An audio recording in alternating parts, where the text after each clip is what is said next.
This is it, the best part of your day and the best part of ours. Welcome to Inspired Sports, your place for clean sports talk with real inspiration. I'm Alex Pratt alongside the Scott Jakeway. Alex, last weekend was a wild card weekend, but this week was pretty wild as well. So Oh, it was I'm wild, but I feel like it's a little predictable.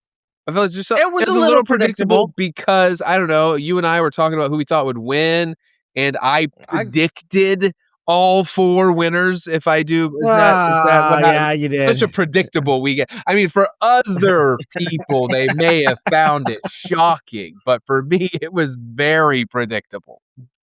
And somehow I set you up for that without even knowing it. This That was a good call. this is right Yeah. after the last episode's devotion when I talked a lot about humility, and I'm I'm over here patting myself on the back with both hands. Who's the greatest of them all? It's me. I better dial it down. I don't want to Uh, land in the on the island of hypocrisy. So yes, it was that's an funny. awesome weekend for playoff football, and some crazy things happened. So Scotty Jakeway, I have some questions Yes, for you. Did that just let's happen? go. Did Josh Allen just get Sean McDermott fired? Because the Bills lost to the Broncos in overtime and Sean McDermott is gone. Yeah, I think it was him. I mean, it Oh, was it that's was stone cold. You just drop it. Yeah. No, yeah, I think it was him. yeah, it was. I mean, you said it yourself. I mean, if Josh Allen can't, make his way through the playoffs when there's no Patrick Mahomes, no Lamar Jackson, I mean, he really, for all intents and purposes, had the perfect path. He was my Super Bowl pick early on in this season, and he really fumbled the ball. Oh. Uh on this one, and I specifically think the play that did it all in. I mean, I know it was only, second quarter, but when he Ugh. scrambled and then threw the ball behind him for like negative 10 yards, I don't know what he was doing. And then that led to the field goal right before halftime for the Broncos, which ultimately led them to be able to win by 3 points. Yeah, I think it was Josh Allen. It was not pretty. It was kind of the cherry on top to the typical Bills, typical Okay, Josh but Allen. So, you didn't answer my question. You answered, is okay. Josh Allen the reason the Bills lost? The question Yes. is Josh Allen the reason Sean McDermott got fired? And I think the answer is no, no way. Without Really? Josh Allen, Sean McDermott would have been fired 5 years ago. Let's be honest. Josh Allen has kept Sean McDermott employed 5 years longer than he probably would have been otherwise. Now, let me give Sean McDermott his credit. He had a winning record with the Bills before Josh Allen showed up, but it absolutely changed once Josh Allen arrived and he was given time to grow into his position. He had Brian Daboll as his offensive coordinator, kind of had the lights turn on in year 3, kind of took off from there, which interestingly Yeah, enough, I keep hearing Brian Daboll's name as a possible replacement for Sean I McDermott. have. But the question is, Yeah. did he get him fired? No, he didn't get him fired.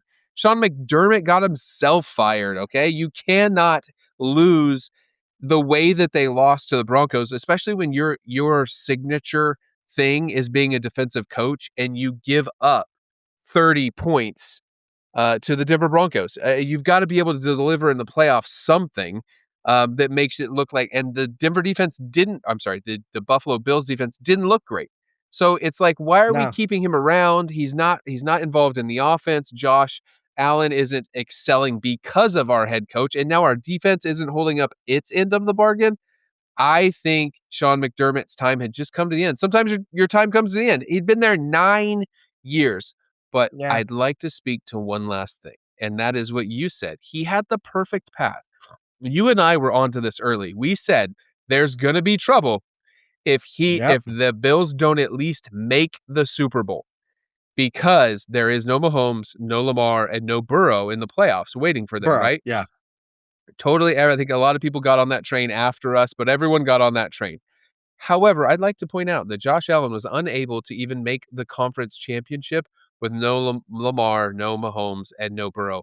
Except I seem to Yeah. remember the last time Patrick Mahomes won a Super Bowl, I seem to remember Patrick Mahomes going on the road and beating Lamar and beating Josh Allen and going to the Super Bowl and winning. I seem to remember that. I don't know if anyone else remembers that. I'm just this time of year brings back so many fond memories for me as a Chiefs fan, just of recent dominance. He's literally The let's pull yesteryears. back the curtain. I just want all of our listeners to know that when Scott laughs like that when I'm talking, it is him telling me to just zip it and hurry up. I have heard enough of the Chiefs stuff, bro. Pack it in. Yeah. But I just like to point out, you watch Mahomes go on the road and beat those guys, and then Yeah. Josh Allen, who I do believe is the second best quarterback in the league, can't seem to get out of the divisional round. I feel like the writing was on the wall, and this was obviously coming. But I don't believe it's Josh Allen's fault. I still think it was a bad recipe. You have a decent coach with a decent quarterback that just could not be. It wasn't the right puzzle pieces, and hopefully maybe I just also think Buffalo just has a hard time. I mean, Okay. it just for whatever reason Fo- historically. Follow-up question, just real quick. I just want to get your take on Yeah. this because I said this, in text between you and me, I said this. Do you think John Harbaugh and Kevin Stefanski are kicking themselves for not Oh. waiting like 4 more days to see if the Bills were going to fire? They could have coached Josh Allen. Instead, you're coaching Jackson Dart and Michael Penix, Kirk Cousinsy, whatever Atlanta's got going on there. Like, are you kidding me? Those guys they've got Yeah. to be kicking themselves, right? Yeah, I think that out of all of the openings that Buffalo is absolutely the one to go to, and maybe it was just something they didn't see coming. I think we kind of called it, and they signed that contract a little too early, especially for the teams. I mean, if there was a perennial team waiting, you sure sign it. But the Giants and the Falcons, I think it's worth at least waiting until maybe mid-February before you start Yeah, signing if you're like we contracts. called him last Yeah, week, we called John Harbaugh the belle of the ball. If you're the belle of the ball, yeah, man, it's on your terms. You're like, hey guys, I'm gonna wait. I'm yeah, gonna wait. Give me 5 days, and they'll know yeah. what you mean. You're waiting to see Yep. if someone else gets fired. But it's crazy that is the 10th coach to be fired this year. Almost a third of the league has been fired. That That's is wild. crazy. But it sure does make for Yep, a lot of good sports talk. yep. A lot of firings this year, but yeah, it sets us Well, up. let me ask you the next. Did that just happen, Scotty Jakeway? Here it comes. Did your favorite, your boy, Caleb Williams, just make the best and the worst throw of his life on Sunday night? I will say that was a very impressive throw, but What no, throw? he didn't Throw. make the worst. Take the listeners through the throw you mean. I don't want to. Uh, I don't have to. You can't make me. Refuse. I refuse. All right, Caleb Williams runs like a solid 30 yards for backwards and then throws a ball 65 yards off of his back foot, and the Bears catch a touchdown with almost no time left on the clock, forcing overtime against the Rams. It was impressive. But, I don't think he threw the worst throw of his career. You know why? He threw the 3 worst throws of his career because he threw 3 interceptions just like I predicted 1 week too early, Mm. because I knew that at some point the reason why the Bears would not win was because good old Caleb Williams would crumble and throw one too many interceptions. And I have a few Chicago Bears fans on my basketball team this season, and they were talking, "Oh, Caleb Williams isn't that bad." Me and them have had these conversations. He's only thrown like 8 interceptions all year, and I said, "No, this is playoff football. At some point, the interception from Caleb Williams will be the downfall of the Bears." And you know what happened? He absolutely fell flat. So great job throwing a very impressive touchdown to go into overtime. But yeah, you that doesn't help when you have to go home Monday morning. So I th- bye bye. You know what? You know what these two jerseys have in common? They're both at home. I love my Cowboys, but I had to put them up next to the Bears just to say these two, they're at home. you know what they're actually, you know what they don't have in common? What? Their draft pick. Your Cowboys are going to have a better draft pick. They're both at home. This is Your true. Cowboys are going to have a Very better true. draft pick. So there you go. Yep. Just as my There you friend, I go. thought I'd prop your Cowboys up there for just a second. I'm going to answer this question, and I'm going to say that he did make the best throw of his life. And I Mhm. think I thought that was shocking, obviously. I think there's only a Yeah, few guys in the league that literally could have even muscled that ball to where it was. I do think um, that the tight end, the Bears tight end, shoved off. I do think it was offensive pass interference. I think he shoved the DB right off of him. I think it was clear as day. They tend not to call those toward the end of the game, which we've talked yeah. about.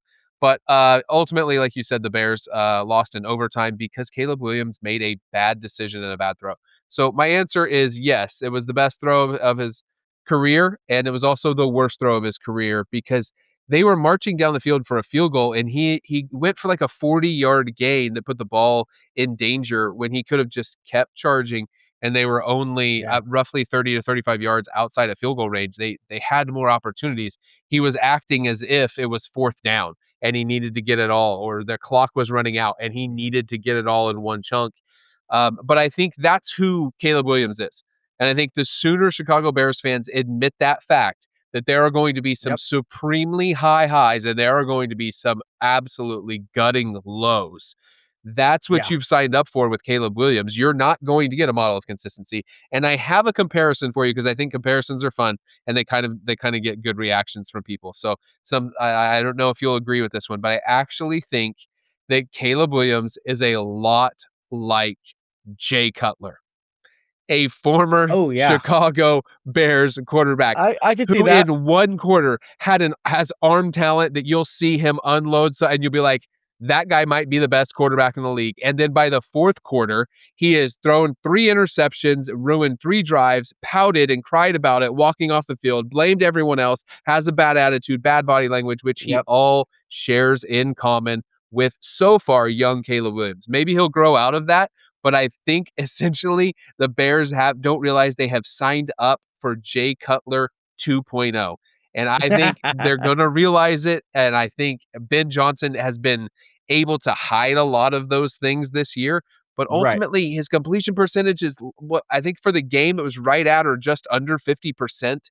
I mean, you can't, Which is basically what he's had all year. I think it was like 58%, yeah, for the year. that's Yeah. not sustainable. And they're like, oh, he's got the magic. He's got the magic. Yeah. He's got the fourth quarter magic. He's brought him back 6 or 7 times this year in miraculous fact. Guys, that's not sustainable. When people talk Yeah. about Mahomes magic, and sorry, I'll keep it super short with the Chiefs, it's always based off of good performance. Like Patrick Mahomes isn't horrible for 3 quarters. He's in a duel Right. with Josh Allen in the playoffs, and the score's 38-35, and they're trading like body blows and playing amazingly. He's not playing poorly for 3 quarters and then plays well for 1. And so I'm sorry, the Mahomes comparisons are driving me a little crazy because in Patrick Mahomes' second season in the league, he won MVP and threw for over 50 touchdowns. Like let's pump the brakes, Chicago. Just take a breath and trust Ben Johnson and hopefully Caleb Williams grows up. But I think what they really have is Jay Cutler 2.0. The comparison I see is very similar to the like Caleb Williams is erratic. I Yes. mean, it's either you have to be kinda even killed to be successful in football, especially at the quarterback, and I see a lot of the same, like, Kyler Murray, Oh, you never know what you're I mean, obviously, their gameplay is a little bit different, but just the erraticism of you never know what you're gonna get. You're either gonna get, this phenomenal quarter, this phenomenal half, this phenomenal game, or they're gonna be pouting on the sidelines and, you just never know what you're gonna get, and unfortunately, the result seems to be similar in the sense that Arizona's sitting there wondering what's next, and I feel like, that's on the horizon for the Bears because I see that same erraticism in both it's quarterbacks. been a minute since we've done comp that. Comp that our Yeah. old Oh, segment where we would come up with a yeah. team or a player, we would be forced to give a comparison of someone else. We just kind of fell backwards here into a quick comp that, but I think those are both very Yeah. interesting, Jay Cutler and Kyler Murray. Yeah. What else is interesting, my friend Scotty Jakeway, is the next Mm. did that just happen? And here it comes. Okay. Did Drake May just make everyone forget about Jayden Daniels? Because Drake May just won and he is headed to the AFC Championship. Yeah, I think absolutely he has. I mean, when now don't get me wrong, Jayden Daniels had a phenomenal year last year, but he has been plagued with injuries. And it is something we quickly forget in sports when you can't stay on the field, the court, wherever your sport of choice is, when you can't stay on the court and stay healthy, you're quickly forgotten because we're a very microwave society, if you will. And so yes, I think that Jayden Daniels is quickly being forgotten, and especially because the teams are on. I mean, Jayden Daniels was already kind of on iffy ground being a Washington Commander. I mean, they're not known to be a Hold on, successful, hold on, hold on, hold on, hold uh, on. Sorry but for the interruption. But Jayden yeah, Daniels made the NFC Championship last year. yeah, We're quickly and forgetting he had an amazing season last year. He looked a lot. He was in the we're MVP conversation a lot like Drake May is this year, even though Matthew Stafford yeah. deserves that. Sidebar question. And they both made the conference championship. So I guess what I'm really asking you, Scotty Jakeway, is who are you more impressed by, Jayden Daniels last year or Drake May this year? I think Drake may. I think that the being in the shadow of Tom Brady and Bill Belichick, I think no one expected the rebuild from New England to be this quick, this swift, and so I think he had a lot stacked against him. I think part of the reason Jayden Daniels was so good, so and so admired was because it's like, wow, the Commanders actually have a good quarterback, and they did. But I think you're going to find that a good quarterback in Washington is not the same as having a good quarterback in New England. And I think they're quickly going to realize that this is kind of the resurgence of the Patriots, and Commanders are going to be the same old Commanders. Give it a couple more years. So Jayden Daniels, great season last year, plagued with injuries, and when you get plagued with injuries, it's a fall from grace that happens very quickly in the NFL. The question is technically, did he make everyone forget about Jayden Daniels? But you answered it really well. The injuries made us forget Jayden Daniels because he didn't even finish the Yeah, season, right? It was yeah, this huge, through no fault of his own, but it was a huge letdown. We were wanting to see is yeah. he going to be that guy? Because he was getting compared to that C.J. Stroud rookie year from a couple years ago. We're like, boom, Yep. sophomore slump. Jayden Daniels, a little bit of slump and then a lot of injuries. And so I don't know if Drake May made everyone forget, but I'm interested to see what happens next year with both of these quarterbacks and see who emerges from that class. Because that quarterback class, especially at the top, Caleb, Drake May, and Jayden Daniels, Bo Nix, even like I, who's to say who's better now? You and I have literally had the conversation Yeah. many times. Which one of these guys is emerging as the best? And all we know right now is it's not Michael Penix. No, no, it's not. Which at one point I think And was my pick, but we don't need to talk about that. That he would be. well, here's the thing. I think the sprint, it's like in a track and field, 40-yard dash. It's like, yeah, you're gonna see a lot of these guys come out of the gate hot and they're showing why they were picked high. But then you get into more of the marathon, the long distance, and you're gonna see some of these guys start to fade into the back, and that typically is what happens. And that'll be interesting to see over the next couple Let me years. ask you one quick question before we move on and we're Okay. done with did that just happen. I think this is fun and you keep it super short. I just think it's interesting. Yeah, yeah. Next 5 years, would you rather have Joe Burrow or Jaden Daniels? 'Cause we're talking about injuries. We're Oh. talking about injury issues hampering greatness. Would you rather Mm, have Jaden Daniels for the next 5 years? And we're gonna take contracts off the table because obviously if I yeah. could pay Jaden Daniels like $6, which is what he's getting paid versus Joe Burrow and his second contract money.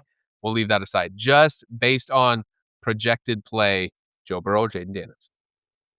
I take Jayden Daniels, actually. Really? Uh, I do. I'm not a Joe Burrow fan, and the second half of the season when Joe Burrow was talking, oh, the whole, it's not fun anymore, and I've never liked the persona that he's carried. It's felt a little like arrogant.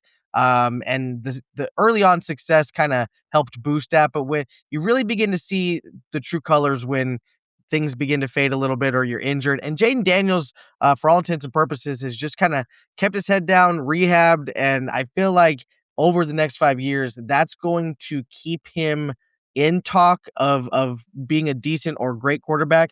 Whereas Joe Burrow, I think the flash in the pan is gone. I think we're quickly going to begin to see in the next couple years less and less talk of Joe Burrow, just because it feels like his moment was come and gone, in my opinion. I think I'd take Burrow. Oh, As a Chiefs fan, but it disgusts me to say that, but yeah, I don't know.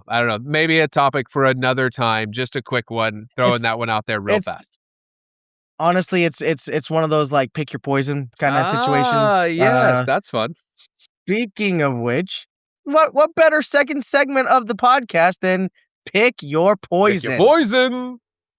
So, Alex Pratt, I've got 4 scenarios I'd like to lay in front of you and hear what your thoughts are. So, the first pick your poison for the AFC Championship game, Okay. would you rather start Jarrett Stidham or would you rather somehow start good old man Philip Rivers? Oh, just look over the shoulder, my friend. I love this pick your poison. This doesn't even feel like poison. One feels like poison, and the other feels like a shot in the arm. Give me old man Philip Rivers, baby. I know this isn't gonna happen, but consider this, Yeah, and I'm not being ridiculous. Would you rather start Jarrett Stidham, who has not thrown a pass in an NFL game in 2 full seasons? Didn't throw a single pass yeah, this year. Didn't throw a single pass in the regular season in 2023 or sorry, 2024. He hasn't thrown a pass since 2023. Or would you rather sign Philip Rivers, yeah, who just played 5 games? And we were like, hey, yeah, look at Philip Rivers. That ain't bad. yeah. Listen, and here's my stat. Here's my stat to prove it. Ready? Philip Rivers played 5 games this year, and his passer rating was 80.2, which is 2 points Oh, higher than Jarrett Stidham's career passer rating. So yes, I would be like, just put Philip Rivers and Sean Payton in a room and be like, just give me the whole playbook. Just download it right now. I absolutely think they would be better off starting Philip Rivers, and man, would that be fun. I think it would be beautiful because I'm saying watching Philip Rivers. So here's the thing: Philip Rivers, after being gone for 5 years, almost beat the Seattle Seahawks. That's right. I mean, we're talking a potential rematch if they could find a way to beat the Patriots and potentially the Seahawks. What cooler story could that be? But we know that's not going to happen. But at the end of the day, what bad luck for the Denver Broncos, who they were having an amazing season, riding high on Bo Nix, and we went back and forth a lot with the Bo nose, and and he just kept proving his worth, and kind of finding a way. And man, what a way to go out. And the thing is, most teams have backup quarterbacks that have at least played somewhat in a season. And so a lot of times it's the next man up. No worries, Bo Nix, that's terrible. But you know what? We got another guy on. And for having a backup quarterback who hasn't thrown a pass in 2 seasons, that is rough. I I, will I say, in his defense, when yeah, Sean Payton became the coach of the Broncos, one of the first signings they made was Jarrett Stidham. They paid him $12 yeah, million to be a backup quarterback. yeah, But he did that when he had Russell Wilson. And Sean Payton knew from the beginning he did not want Russell Wilson. Sean Payton saw yeah, around that corner like, this isn't going to work. I need to have someone else. And if you remember, it was actually Stidham who finished out that last Russell Wilson year there. yep, And that's why the last time Jarrett Stidham has thrown a pass was before they drafted Bo Nix. Because since then, every yeah, single regular season or postseason pass has been made by Bo Nix. And so, I mean, at least he's been in the building, I guess. But I just don't yeah. think I think the crazy concept is Jarrett Stidham's going to start the AFC Championship game, and he will have thrown less passes this year than Philip Rivers. Like, if Jarrett Stidham wins the AFC Championship game and wins the Super Bowl, he will still have thrown less passes than Philip Rivers threw this year. And so I'm like, just give me Philip Rivers. Just give the people what they want. We want more Philly Rivy. Bring us Philip I will. Rivers. Old man Rivers, I would sign him tomorrow if I could. If there was a way to do it. But okay, so let's go on to the next one. So Alex Pratt, pick your poison. As a quarterback, would you rather lose 41-6 like Brock Purdy just did, Mhm. or would you rather throw 4 interceptions in the first half Yikes. of a game just like CJ Stroud? Okay. I think this one is a pick your poison. These are both awful Yeah, situations.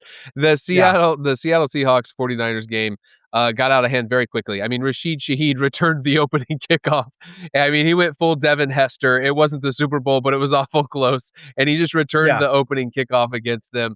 And it got out of hand very quickly afterwards. So that's brutal to me because from the onset, you're just like, dude, this isn't going to be our day. This is going to be hard. I would actually rather throw 4 interceptions in the first half like CJ Oh, Stroud for 2 no. reasons, and I will keep it short. I would rather throw 4 Okay. interceptions in the first half like CJ Stroud just did because in the second half they were still in that game. Like they Mm. were still within 10 points in that game and at one point within 1 score of that game and I'm like they've got a shot and because let us not forget 2022, Trevor Lawrence in a playoff game against the Chargers throws 4 interceptions in the first half and wins the game 31-30 for the Jaguars for his first playoff victory over that one guy who's 0-3 in the playoffs. Oh, that's right, Justin overhyped Herbert. Oh, Justin overhyped Herbert. It's hyphenated. I don't know if people know. Justin hyphen. Yep. overhyped Herbert and his 0-3 playoff record. So it's actually happened before, 4 interceptions in the first half of a playoff game and win still. Whereas, dude, it just looked like Brock Purdy and the 49ers had no chance. Well, they didn't have a chance because it was Brock Purdy and the practice squad. I mean, we already knew going in that it was going to be a tough game. I thought Brock Purdy would find a way to come out on top, but Seattle's defense and really offense and special teams are just churning all on the same page at full steam ahead. And but for me, as a quarterback, your entire job, I mean, it's your entire existence is to keep the ball in your team's hands and to throw 4 interceptions in one game. CJ Stroud there's already question marks about him in Houston, and I think you begin to again when you're the Houston Texans are known for their defense. I mean, they're a defensive team. Everyone's like, "Oh man, that defense is terrible." No one is talking about the Houston Texans Okay. offense. No one's going, He "Oh, didn't they're have Nico scary." Call. He didn't have his best receiver. The conditions were absolutely awful. It was worse than snow because it was all sleet, rain, snow, slippery, slick. I mean, I'm not throwing just CJ Stroud out. Over this game, and people who are out on CJ Stroud have quickly forgotten how good he was in that first year, and the fact that he doesn't have a great offensive coordinator or a great offensive game planner. His head coach is D'Amico Ryans, who is crushing it on the defensive end. He needs a little help. Yeah. He needs a designer. He needs someone to come in and step in and help him make that leap. And Mike McDaniel would look real good there in Houston. All I'm saying is that Brock Purdy was not expected to do a whole lot in this Fair. game. So 41-6, as hard as that is, as rough as that is to watch, especially against a in division rival like the Seahawks, it was sort of like, yeah, this was not surprising. 4 interceptions in the first half. It's like, man, that is soul Yeah. crushing for your team when the Texans had made such a push in the second half of the season to make the playoffs and to be where they were. It was just deflating. So give me 41-6 all day. But let's move on. I have one more, but I'm gonna set it up a little bit. I have a kind of a 3A and a 3B. So Alex Pratt, Yes. who do you let me start that over.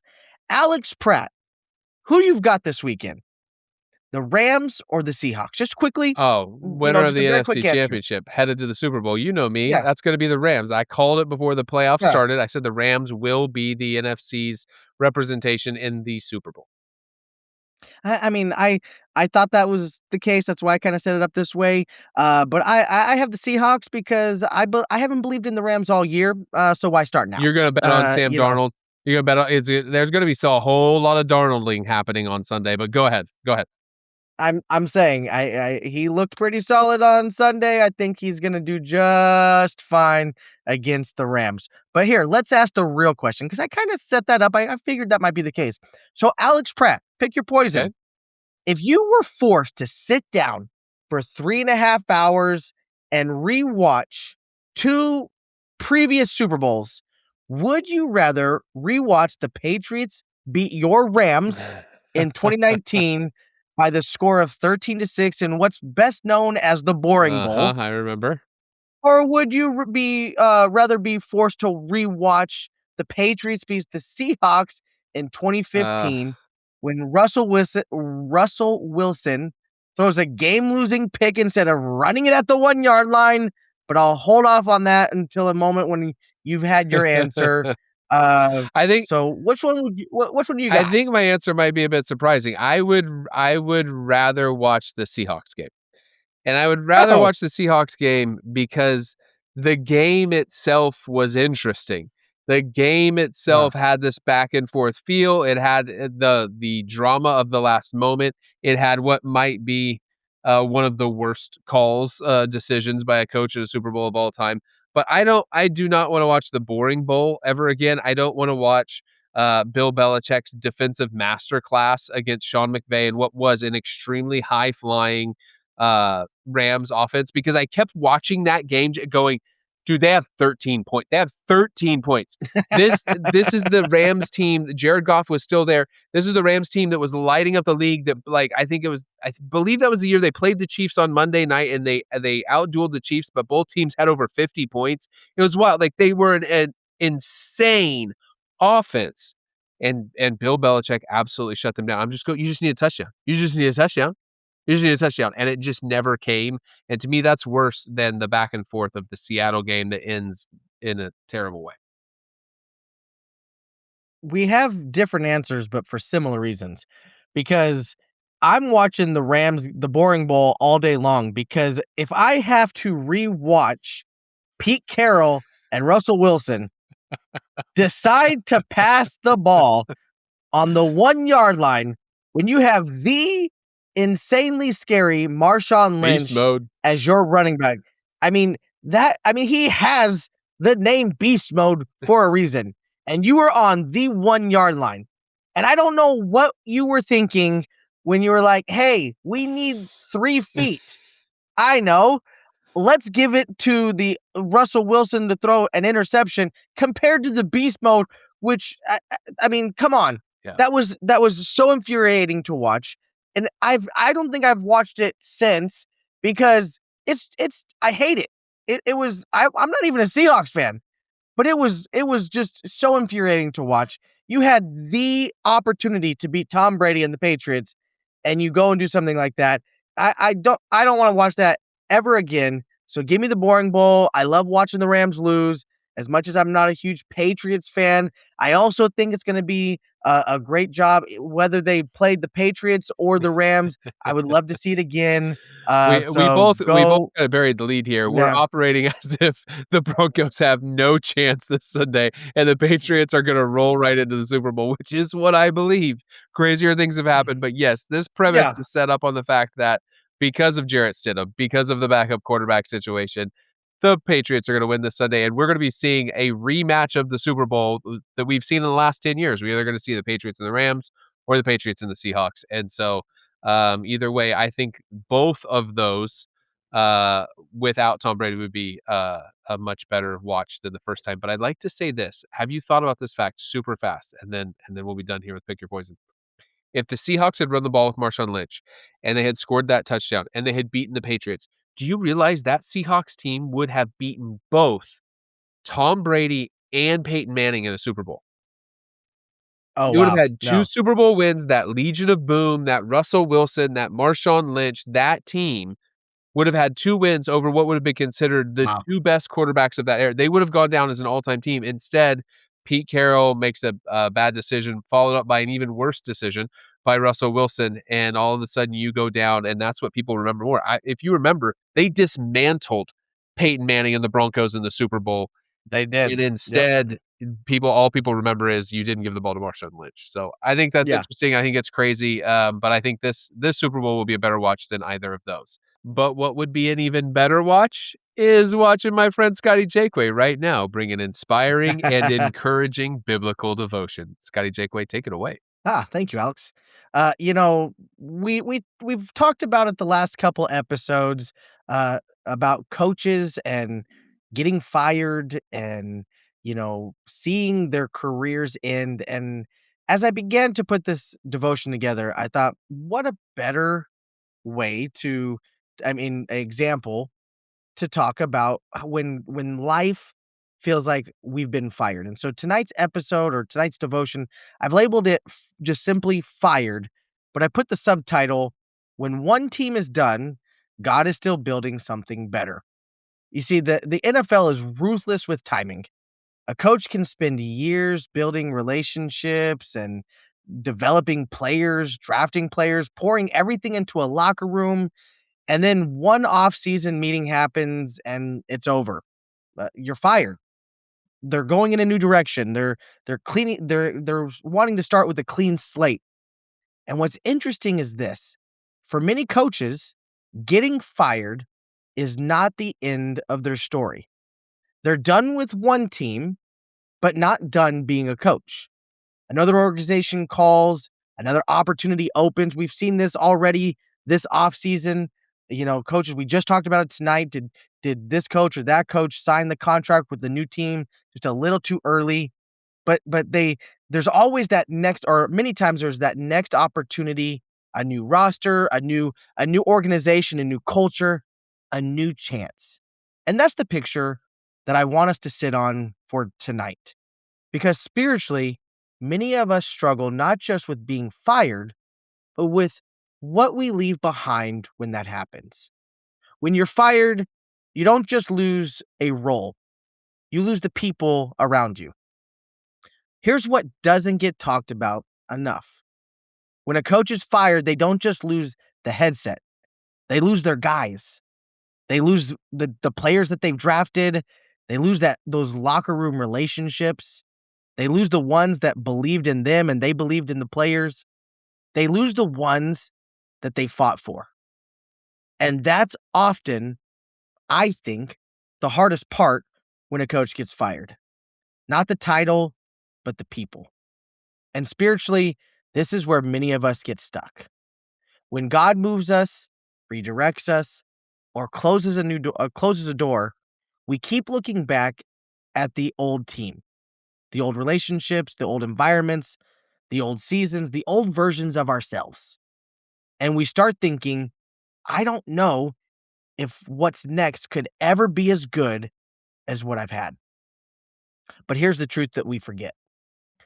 God never moves God never moves you without already knowing who he's bringing with you and who he's replacing. Fired by one team, but fully wanted by another. Proverbs 16:9 says this: "The heart of a man's plans is his way, but the Lord establishes his steps." The world may say, "We're done, we're moving on." But God may be saying, "I'm not done building you yet." A team can release you because you're no longer the right fit for the right direction, but God moves you because he's aligning you with his direction. And when God moves you, he doesn't just change your assignment, he usually also changes the environment. And there's one precedence for this, and it's strong. Think about it in NFL terms. The history of coaches that have been fired. Alex, I'm gonna name a few off to you, and I want you to think about this. Some of the greatest Super Bowl winning coaches started their careers by getting fired. Mike Shanahan started with the Raiders, they fired him, won a Super Bowl with the Broncos. Bill Belichick, fired by the Browns, and as we know, the Patriots dynasty and winning all those Super Bowls. Tony Dungy, Bucks fired him, the Colts won a Super Bowl. Tom Coughlin, the Jags fired him, the Giants, Super Bowl. Pete Carroll, Jets ended up firing him. He won a Super Bowl with the Seahawks. Gary Kubiak, Texans canned him. The Broncos won a Super Bowl with him. And the one that I wanted to end with, because you can relate to this, even good old Andy Reid, as good as he was in Philadelphia, even took him to the Super Bowl. Couldn't quite get to the win the championship with them. Ended up firing him. And then he landed in Kansas City and has won Super Bowls with good old Patrick Mahomes. All of those guys, what did they have in common? Rocky starts, doubt about their career or their coaching opportunities, criticism, being told this just isn't working, and yet every one of them went on to win a Super Bowl with a new team. And now here's the best part that's actually quite wild to me. There's no precedent of a head coach winning a Super Bowl with multiple franchises. In other words, coaches don't win by clinging on to the old team. They win by fully committing to the new one. And spiritually, I think that's massive. You can't keep trying to coach yesterday's roster and expect tomorrow's results. God replaces what you miss with what you need. When we move teams in life, it's easy to romanticize the old locker room. But God doesn't recycle seasons, He redeems them. And when He moves you, He will typically bring new people, new support, new growth, new strength, not because the old players were bad, but because they were for a different season of your life.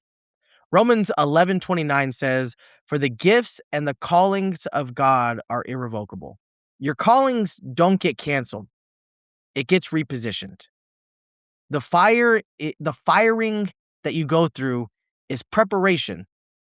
Usually it's not rejection. And yes, I know, it still hurts. I've been there. It's not fun. I guarantee every one of those coaches I listed, when they got fired, when if you were talk to Alex or anyone else, when we go through seasons of life when we get fired, it's not fun. There is still pain connected to that. But Isaiah 43:2 says and reminds us, when you walk through fire, you shall not be burned. You see, the firing does not mean abandonment. The firing means refinement. A fired coach watches tape, grows, adapts, and learns. God does the same work in us, not to shame us, but to shape us. Because there's two teams with two different voices. After a firing, the two voices compete for your heart.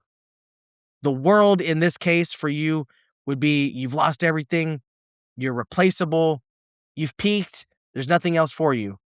But God says just wait, trust me, and prepare. Psalms 27, 13, and 14 says, "Wait for the Lord, be strong, and let your heart take courage." The thing is waiting isn't being unwanted. Waiting is being positioned.